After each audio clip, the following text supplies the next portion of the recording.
Ani nazaw memingwas namid quain adishnakas jajakna dodam kitagonzi bidonjaba ojiboy quain endao.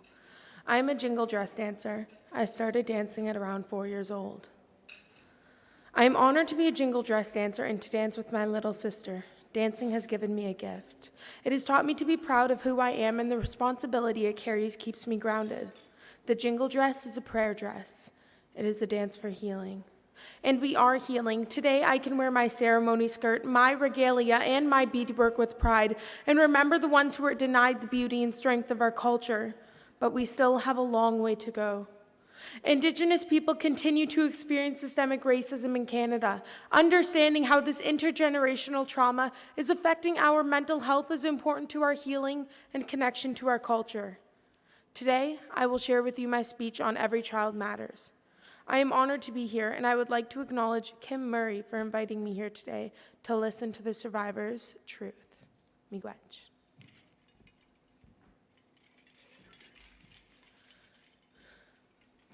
In an orchard where apples grew, under the ground a secret no one knew, they hid them beneath so they did not have to explain why hundreds of children were left with no name.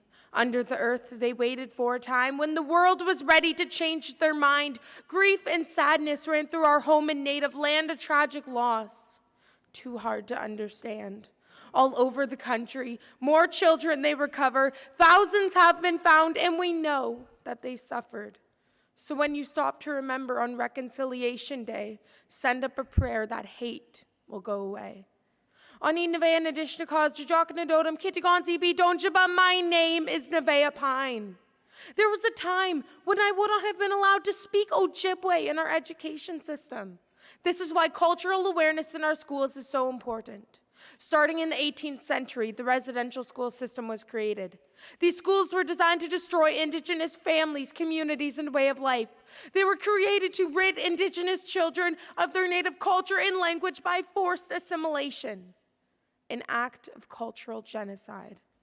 The systemic barriers and inherited trauma from these systems are still here today. This is not long ago history. It is still deeply rooted in society.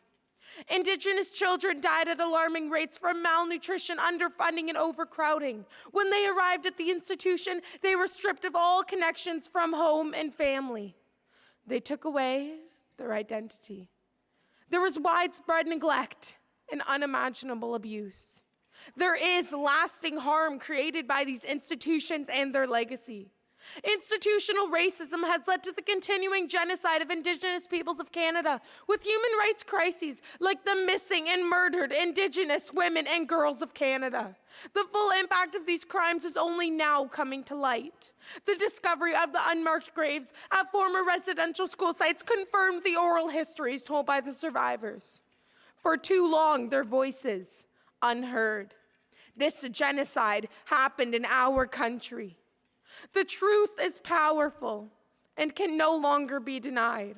Information is resistance. As Simon Wiesenthal said, we have a responsibility to the next generation to pass our experience to them so they might learn from them. This can no longer be a hidden history. The finding of these children produced an outpouring of support from all walks of life across Canada and around the world. They created a movement of realization and recognition. I believe when we create understanding, we can turn it into united action against all forms of discrimination. We have a responsibility to speak up when there is injustice, not only when it affects us personally, but for all humanity. Hate, racism, and stereotyping cannot be tolerated. It can create human injustice. Genocide does not begin with violence. It begins with words. Educating on crimes against humanity will not change the past, but the words we teach today will be the voice of tomorrow. September 30th is National Day of Truth and Reconciliation, when we honor the survivors and we remember the children who did not come home. We need to remember not only on September 30th, but every day. Every child matters. Miigwech.